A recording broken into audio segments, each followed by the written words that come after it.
একটা কথা পরিষ্কার, ইসলামিক রাষ্ট্র ব্যবস্থা ছাড়া এই বাংলাদেশে শান্তি বজায় রাখা, শান্তি অব্যাহত রাখা কোনোভাবেই সম্ভব না। যদি ইসলামিক দল আমাদের ক্ষমতায় আসে, তাকে যদি আমরা ক্ষমতার পালাবদল করতে পারি, একটা ইসলামিক দল কোরআন হাদিস এর শাসন বাংলাদেশে প্রতিষ্ঠিত হয়, তাহলেই আমি মনে করি এই দেশে শান্তির সুশৃঙ্খল বজায় থাকবে।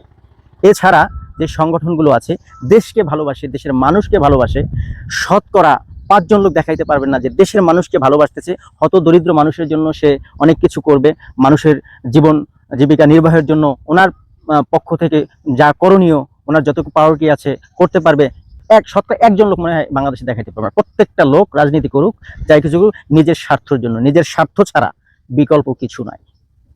কারণ বিগত ফ্যাসিস্ট সরকারের আমলগুলো দেখেছি, দেখার পরে প্রায় 1 বছর 1 মাস অতিবাহিত হয়ে গেছে যে আমাদের দেশে ইন্টারিমকালীন সরকার বসছে, কিন্তু যাদেরকে আমরা আশা ছিল বা যারা ক্ষমতায় আসার একটা চিন্তা চেতনা ছিল, 80% মানুষের একটা আস্থা ছিল এই একটি দলের উপরে, কিন্তু সেই দলের আশা এখন ভ্যানিশ হয়ে গেছে। শুধু তাদের কিছু